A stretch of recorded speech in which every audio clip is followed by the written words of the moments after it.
Hi everyone, कैसे हो आप सभी लोग। आई होप आप लोग अच्छे होंगे। मैं हूं राहुल जायसवाल एंड स्वागत करता हूं आप सभी का एक बार फिर हमारे YouTube channel J are tutorials में। फ्रेंड्स, आज अगेन आपके सामने मोस्ट इंपॉर्टेंट हिस्ट्री का लेक्चर वीडियो लेकर आ चुका हूं दोस्तों, जिसमें आज के दिन हम लोग पढ़ने वाले हैं हमारे 9th स्टैंडर्ड के लिए हिस्ट्री सब्जेक्ट का, जो हमने एक बेहतरीन चैप्टर की शुरुआत की थी ऑलरेडी, जिसका नाम है chapter number 6, empowerment of the women and the other women section. तो आज हम इस पर्टिकुलर चैप्टर का लेक्चर नंबर 3 आपके लिए लेकर आ गए हैं, जो कि अगेन एक बहुत ही ज्यादा इंपॉर्टेंट लेक्चर वीडियो होने वाला है। तो दोस्तों, जस्ट आपको मैं बताना चाहूंगा कि यार हमने इस चैप्टर की शुरुआत की थी और ऑलरेडी 2 लेक्चर हमने कंप्लीट किया, जिसमें हमने आपको विमेंस की इंपॉर्टेंस बताई थी कि किस प्रकार विमेंस हमारे हिस्ट्री पॉइंट ऑफ व्यू बहुत ज्यादा इंपॉर्टेंट है, एंड उन्हीं की वजह से आज जितने भी रूल्स एंड रेगुलेशंस विमेंस के लिए है वो बन पाए हैं। नहीं तो एक जमाना हुआ करता था जिसमें विमेंस को बहुत ज्यादा दर्जा नहीं दिया जाता था, उनको पढ़ने लिखने का हक नहीं था, उनको काम करने का हक नहीं था, वो सिर्फ घर पे ही चूल्हा बर्तन करने के लिए बनी थी, डाउरी था, बहुत सारी चीजें थी जो कहीं ना कहीं बहुत सारी विमेंस ने समाज में आगे आके वो सब अत्याचारों को बंद किया है और आज एक मिसाल पेश की है। और सो दैट आज की जो औरतें हैं, आज की जो फीमेल्स है, वो मेल के साथ हाथ में हाथ डाल के नॉर्मली काम कर सकते हैं कहीं पे भी, और आप देखोगे बहुत अच्छे अच्छे पोजीशन में भी जा सकते हैं। तो आज हम उसी के आगे के टॉपिक्स को डिस्कस करेंगे लेक्चर नंबर 3 में। और आप लोग को रिक्वेस्ट ये है कि आप लोग साथ ही में प्लेलिस्ट को चेक कर दो। प्लेलिस्ट को चेक करते रहोगे तो आपको पता चल जाएगा कि हमने बाकी जो आपके सब्जेक्ट्स है, जैसे कि पूरा साइंस हो गया, पूरा मैथ्स हो गया, ये हमने टोटली कंप्लीट कर रखा है। ठीक है ना। बहुत ऐसे गिने चुने लोग हैं जिनको शायद नहीं पता है कि हमारा लगभग चैनल जो है, लगभग 2 साल कंप्लीट हो चुके हैं हमारे चैनल को, एंड ये 2 साल में हमने आपके लिए more than 1400 videos already record कर दिया है और स्टिल रनिंग। और स्टिल हम लोग आपके लिए रोज 3 से 4 वीडियो डेली अपलोड कर रहे हैं आपके लिए, ताकि यार आप लोग को बहुत ही अच्छा क्वालिटी एजुकेशन हम प्रोवाइड कर सके और बेसिक से बेसिक कंसेप्चुअल नॉलेज प्रोवाइड कर सके। तो प्लीज चेक करते रहो क्या क्या वीडियोस हमारे प्लेलिस्ट के अंदर है, कौन कौन से वीडियोस हमने बना दिए हैं, और अच्छे से पढ़ाई करते रहो और अच्छे से मार्क्स लेकर आओ, क्योंकि आपको कहां जाना है, टॉप लेवल पे जाना है। ये चीज ध्यान में रखना मेरी बात। ठीक है, चलो शुरुआत करते हैं आज की इस वीडियो की। तो हमें सबसे पहले क्या पढ़ना है, कुछ लॉस के बारे में पढ़ना है। वुमेन्स के लिए बहुत सारे लॉस बनाए गए थे, तो सबसे पहला टॉपिक है loss for women. Loss for women, यानी कि औरतों के लिए क्या क्या कानून बनाए गए थे। तो there are so many laws, अगर हम बात करें कि बहुत सारे ऐसे लॉ थे। तो जो लॉ इनैक्ट किया गया था 1952 में, उसमें विमेन्स को एक राइट दिया गया था एलिमिनी का, एंड वो एलिमिनी के अलावा उनके फादर के प्रॉपर्टी पे भी उनका हक होगा, ऐसा एक राइट दिया गया था। यानी कि 1952 में एक कानून बनाया गया था दोस्तों।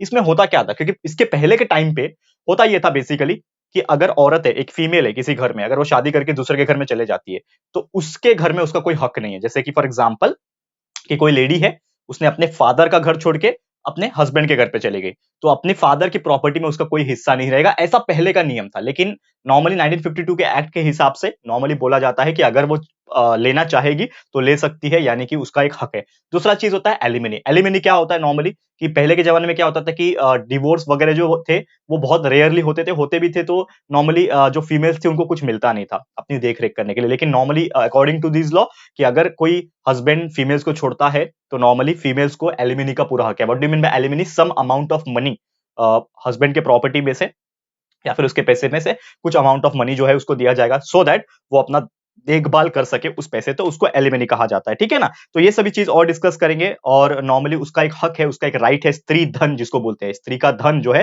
वो एक नॉर्मली राइट है उसका। और बहुत सारे जो इलीगल एक्टिविटीज जो वुमेन्स के खिलाफ होती थी वो सब चीज ना हो, जैसे कि डाउरी हो गया। तो डाउरी प्रोहिबिशन एक्ट भी इसके लिए बनाया गया था 1961 में। क्योंकि देखो, आपने सुना होगा बहुत सारे केसेस से सामने आते थे कि ना डाउरी के लिए लोग ना जो फीमेल्स होती थी उसको मार देते थे, यानी दहेज के लिए। डाउरी मतलब क्या होता है? दहेज। तो कोई कोई फीमेल्स अपने गरीब घर के होते थे तो वो दहेज नहीं दे पाते थे सामने वाले घर को, तो सामने वाले घर क्या करते थे, या तो दहेज का बहुत ज्यादा डिमांड करते थे कि आप दहेज दोगे तो ही हम शादी करेंगे, या फिर अगर कर भी लिया शादी तो बाद में भी दहेज के लिए उनको टॉर्चर करते थे कि अपने फादर मदर से दहेज लेके आओ, पैसा लेके आओ, ये लेके आओ, वो लेके आओ। एंड बहुत सारे लोगों को तो मार भी दिया जाता था, बहुत सारी फीमेल्स को अलग अलग तरीके से मार देते थे। तो ये सब बहुत ज्यादा होता था। तो डाउरी को प्रोहिबिट करने के लिए, यानी कि डाउरी को खत्म करने के लिए डाउरी प्रोहिबिशन एक्ट लाया गया।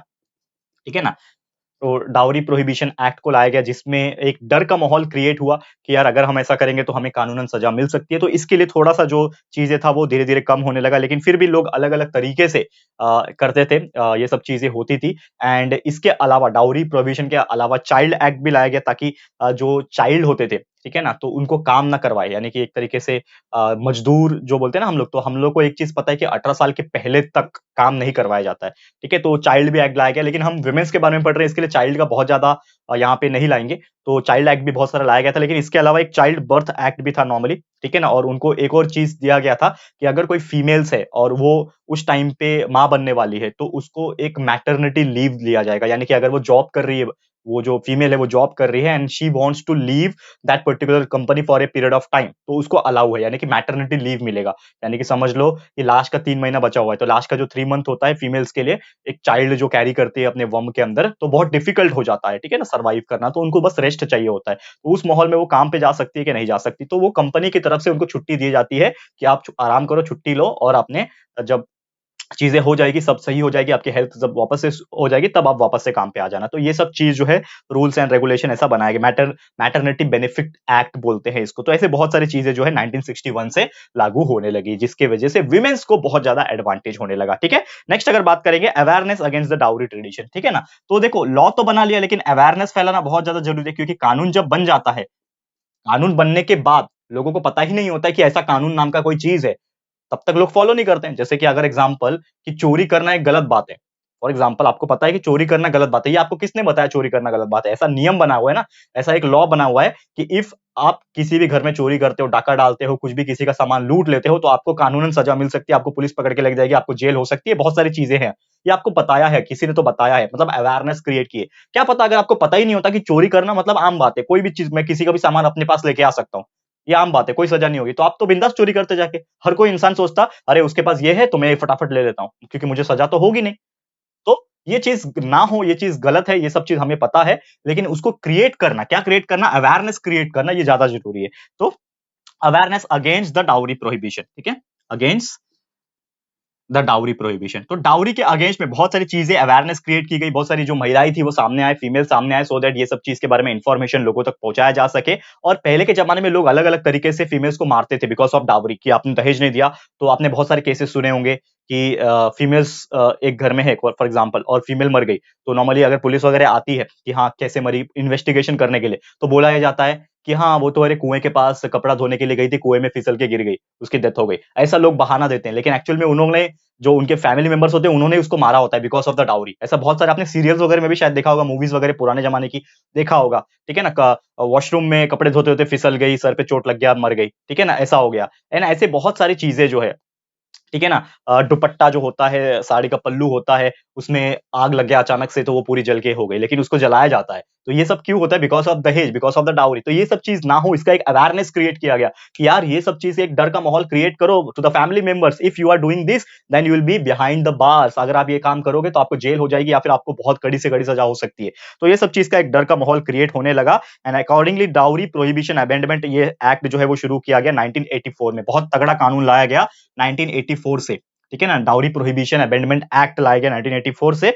एंड इसमें एक सर्वे भी किया गया था 1988 में, 2209 women died because of the dowry. मतलब सोचो, आप इमेजिन करो कि 1988 में कितने, 2209, मतलब 2209 महिलाएं को डाउरी की वजह से मार दिया गया था। ये बहुत बड़ी संख्या है, पूरे इंडिया का भी अगर कंसीडर करोगे तो 2000 फीमेल्स को मार दिया जा रहा है सिर्फ दहेज के लिए। तो ये बहुत गलत बात है ना, सही बात है। आपको अगर सोचना पड़े, आज के डेट में तो शायद बहुत गिने चुने होते होंगे, लेकिन मुझे लगता है कि आज भी कहीं ना कहीं होता होगा, बहुत पुराने गांव में, या फिर बहुत जिनका थिंकिंग बहुत आज भी नीचे की तरफ है, शायद होता होगा। लेकिन यार ये जो चीजें हैं, ये बहुत ही दिल को तकलीफ देती है यार। 2209 बहुत होते हैं यार, इतने फीमेल्स अगर मर रहे हैं। 1988 में हुआ था, फिर 1990 में जो नंबर ऑफ डेथ्स थे डाउरी की वजह से, वो 4800 हो गया। सोचो, ये डेथ बढ़ के 4835 हो गया। कब? उसके ही अगले 4-5 साल के अंदर, यानी कि 1990 के हिसाब से बात किया जाए। फिर उसके बाद वापस से 1993 में 3 साल के बाद 5377, यानी कि उस टाइम पे 90s का जो जमाना था, उस टाइम पे जो डाउरी का जो सिस्टम था ना, बहुत ज्यादा एकदम पीक पे था। यानी कि समझ लो हमारे पेरेंट्स का जमाना, अब ऐसा इमेजिन कर सकते हो कि हमारे पेरेंट्स का जब जमाना था, उस टाइम पे हमारे पेरेंट्स का या फिर उनके पेरेंट्स का जो जमाना था, वो टाइम पे डाउरी का बहुत ज्यादा खतरनाक गंदा खेल हुआ करता था कि यार इंसान को पैसे से तौला जाता था, ठीक है ना, खासकर फीमेल्स को कुछ समझा ही नहीं जाता था। तो ये सब चीजें हमें एक रिकॉर्ड जो है, सर्वे जो है हमारे जो सिलेबस में मेंशन है, ये हमें बताता है कि कितना बुरा चीज हुआ करता था फीमेल्स के साथ। और ये सब चीज जो है कहीं ना कहीं एक बहुत बड़ा इशू बन गया था, इसीलिए बहुत स्ट्रिक्ट रूल्स आ गए इसके लिए, ताकि फीमेल्स को कोई लाइक पैर की धूल ना समझे और ये सब चीज ना हो, इसके लिए ये सब चीजें आ गई, ठीक है ना। अब उसके बाद इसके अलावा फैमिली कोड्स भी आ गए, क्योंकि देखो बहुत सारे इश्यू होते हैं फैमिली के अंदर, ठीक है ना। तो उसको सुलझाने के लिए हम कोई क्रिमिनल कोर्ट नहीं जा सकते, क्योंकि कोई क्राइम तो नहीं हो रहा है बहुत बड़ा।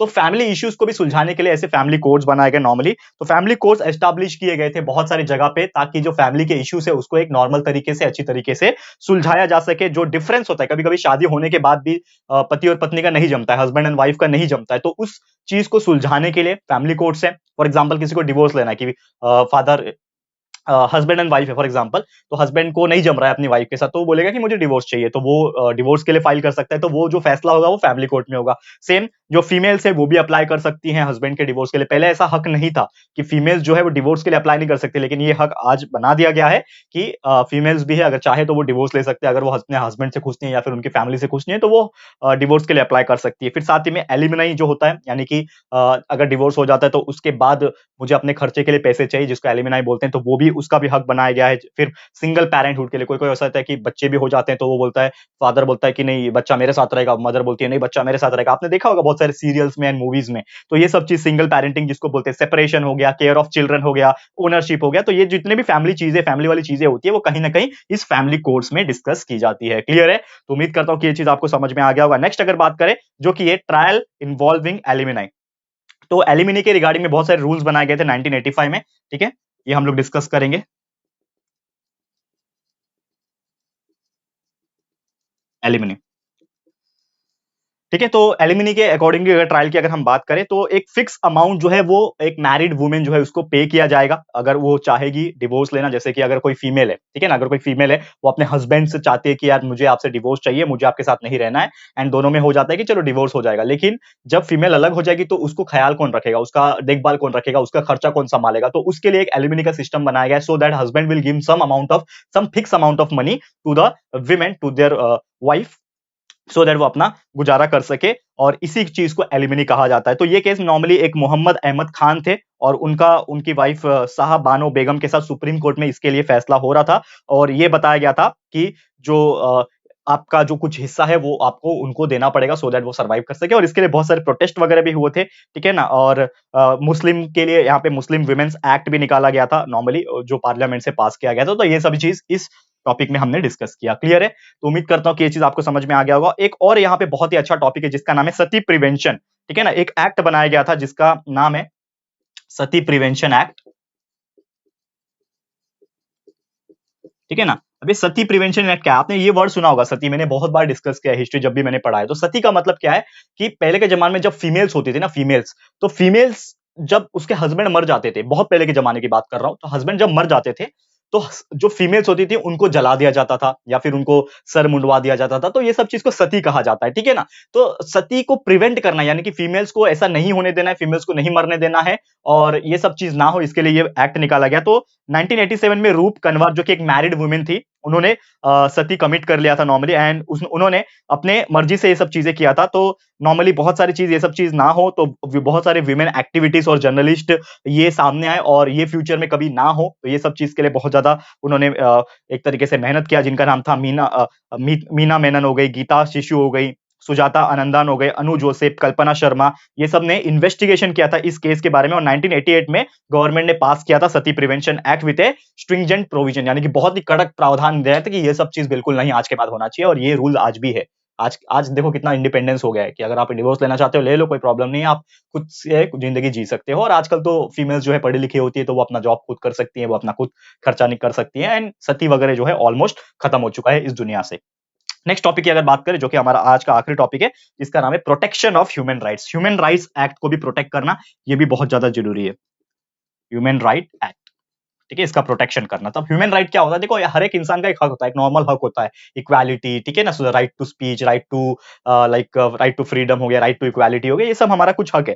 तो 1993 में एक लॉ बनाया गया जिसमें बहुत सारी चीज को एक तरीके से ह्यूमन राइट्स के अंडर दिया गया, ताकि कुछ लॉ ऐसे बनाए गए कि मेन एंड वुमेन को इक्वल दर्जा दिया जाएगा, और एक नेशनल ह्यूमन राइट्स कमीशन को एस्टैब्लिश किया गया था, सो दैट कि जो ये जो कमीशन है वो एक डिसाइड करे कि कोई भी भेदभाव ना हो विमेन्स में और मेल में। यानी कि अगर समझ लो कोई काम पे जाना चाह रहा है, तो ऐसा नहीं है कि आदमी है तो आदमी का ही सिलेक्शन हो, मतलब हाँ, डिपेंड करता है which type of job is it. अब ऐसा नहीं है कि मजदूर के जॉब में बहुत ज्यादा मेहनत होता है, तो वो आदमी का थोड़ा सा पोटेंशियल थोड़ा ज्यादा होता है, इसके लिए मेंस को ज्यादा प्रेफर करते हैं वर्कर्स में, फीमेल्स को कम किया जाता है। तो अकॉर्डिंगली अगर देखा जाए, लेकिन अगर कोई जॉब ऐसा है जो जेंडर बायस नहीं है, यानी कि कोई भी कर सकता है, तो उसमें ऐसा नहीं होना चाहिए कि भेदभाव नहीं होना चाहिए कि सिर्फ आदमी को सिलेक्ट किया जा रहा है, फीमेल्स को सिलेक्ट किया नहीं जा रहा है। तो ये सबके खिलाफ जो है बहुत सारे रूल्स बनाए गए, ठीक है ना। फिर कोई भी कंडीशन ना हो, जैसे कि कुछ काम में डिवोर्स वुमेन है, तो इसको देख के ऐसा ना बोला जाए कि यार ये तो डिवोर्स ही है, ऐसा नहीं बोला जाए। तो डिवोर्स वुमेन के अकॉर्डिंगली हो गए, फिर ना वुमेन्स को प्रॉपर तरीके से काम मिले, ठीक है। तो ये सभी चीज जो है वो इन्वेस्टिगेशन वगैरह जो भी है वो सब इस एक्ट के अंदर प्रोटेक्शन के तौर पे लाया गया था। क्लियर है?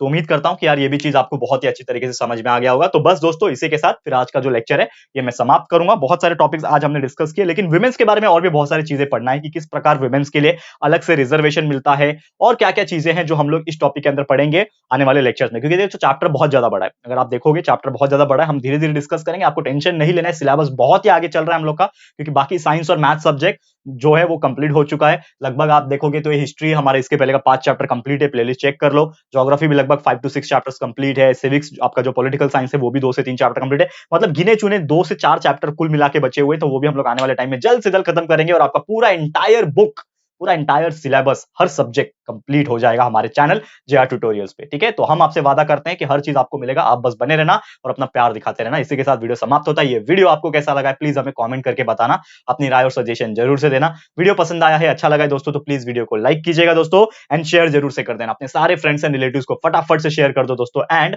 अगर आपने अभी तक इस चैनल को सब्सक्राइब नहीं किया है, तो फटाफट से हमारे चैनल को भी सब्सक्राइब कर देना, साथ में एक बेल आइकन होता है उसको प्रेस कर देना, ताकि फ्यूचर में हम कभी भी कोई भी वीडियोस को अपलोड करेंगे तो आप लोग को नोटिफिकेशन मिलती रहेगी।